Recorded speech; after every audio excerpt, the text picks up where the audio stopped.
꼭 알아야 할 경제 이슈를 쉽게 풀어서 배달해 드립니다. 구독 경제 월요일에는 두 분과 함께하죠. 최이배 전 의원, 김윤경 기자, 어서 오세요. 안녕하세요.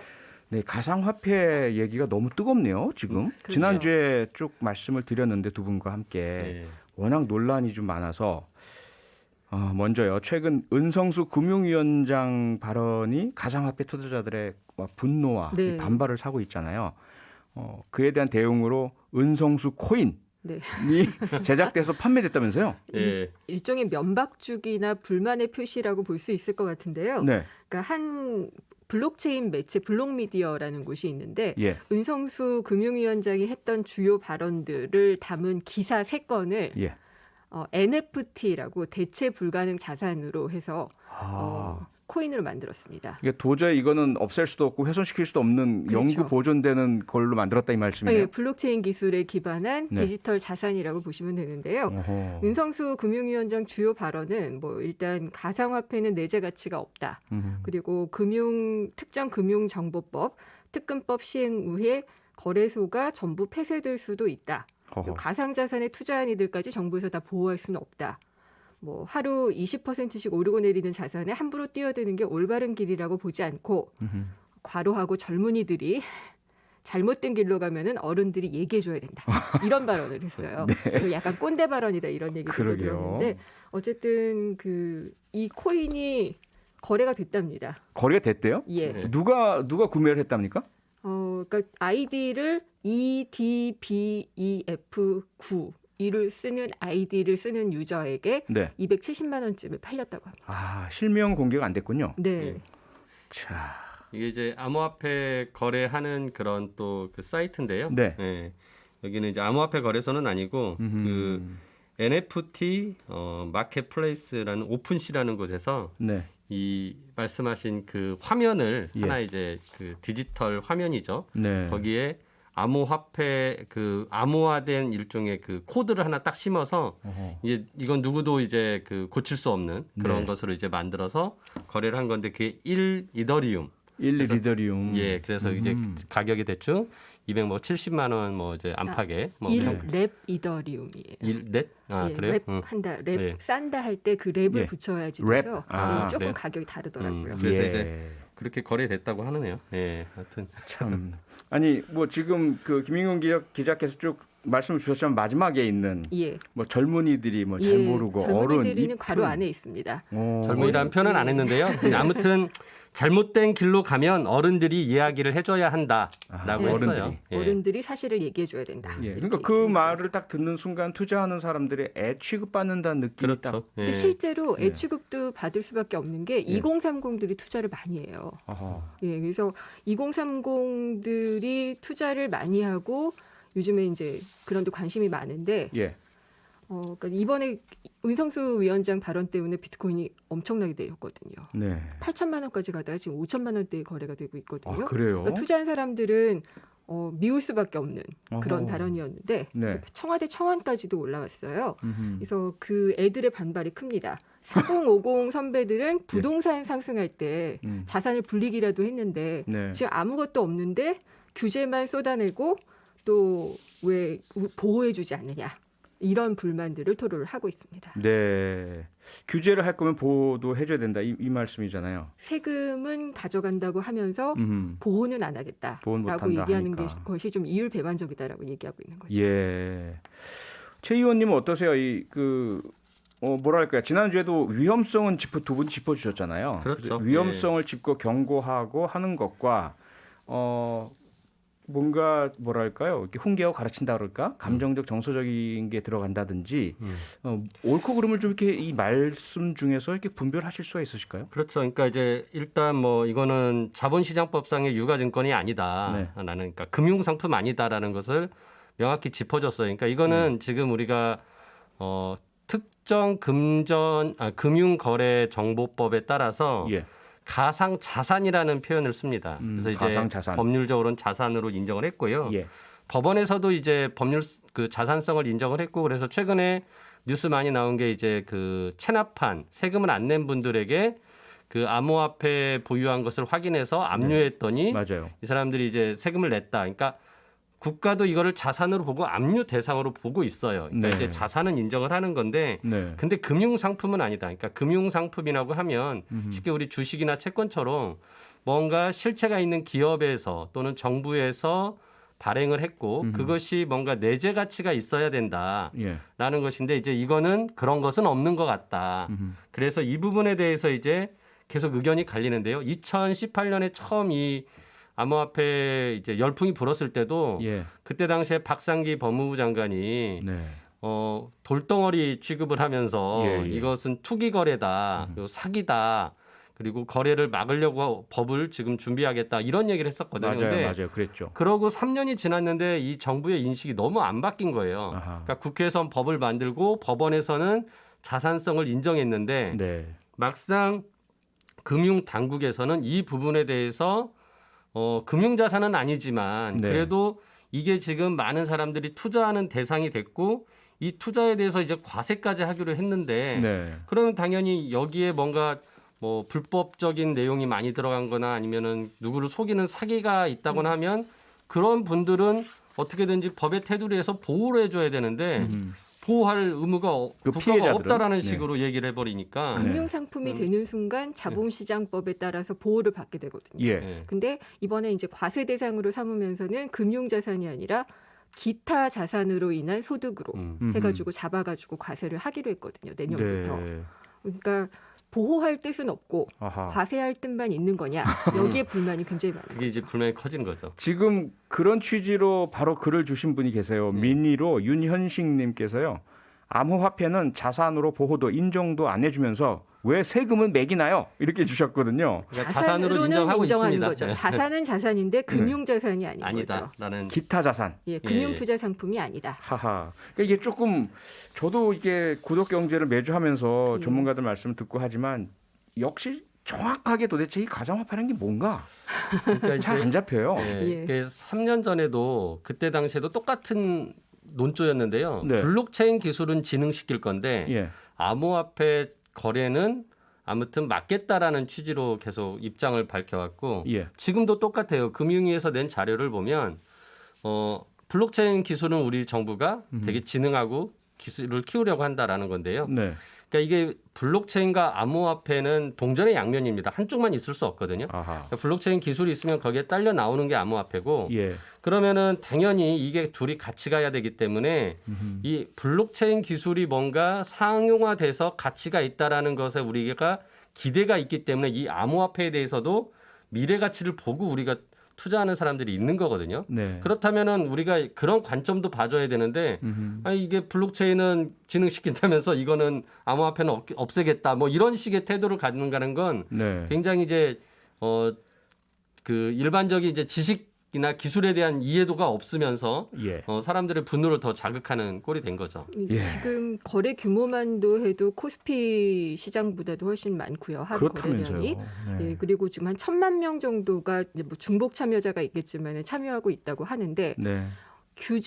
규제를 하면서 인정은 안 하고 그다음에 관리 감독도 안 하겠다는 거잖아요. 보호를 안 하겠다는 게.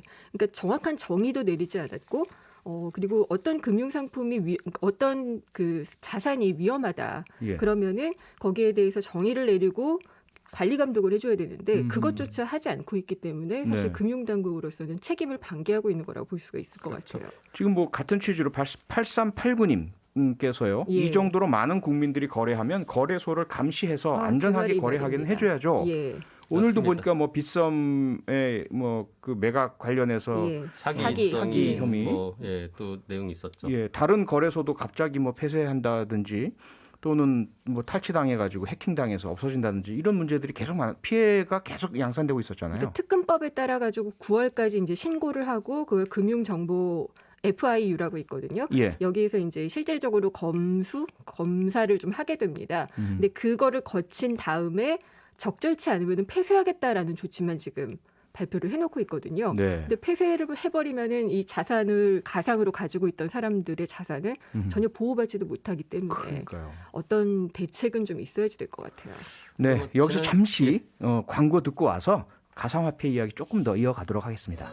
네, 구독경제 김은경 기자, 최입의 전 의원 모시고 오늘은 가상화폐 이야기를 쭉 나눴었는데요. 이 얘기는 하면 할수록 모르는 분은 더 모르고 아는 분은 이미 다 아는 얘기고 이렇게 될 것 같아서 마지막으로 김은경 기자님 어떻게 해야 됩니까? 정부 당국은. 암호화폐가 뭔지도 모르고 또 투자를 하시는 분도 뭔지 잘 모르고 투자하시는 분들도 없지는 않을 거예요. 예. 그러니까 저는 오히려 정부가 적극적으로 개입을 해가지고 아하. 암호화폐가 뭐다, 가상자산이 뭐다라고 좀 정의를 내려주고 네. 보호할 건지 아닌지도 여부를 좀 가려주고 예. 그런 게 중요한데 어허. 지금 폐쇄부터 얘기를 하고 있잖아요. 아하. 이런 거는 참 좀 패착이다라는 생각이 좀 맞아요. 들고요. 객관적인 정보 같은 것들이 좀 공론화를 시키면 오히려 더 많아져서 음흠. 긍정적으로 거래될 수도 있지 않을까라는 생각도 좀 해봅니다. 최입의 의원님 이걸 어떻게 해야 되죠?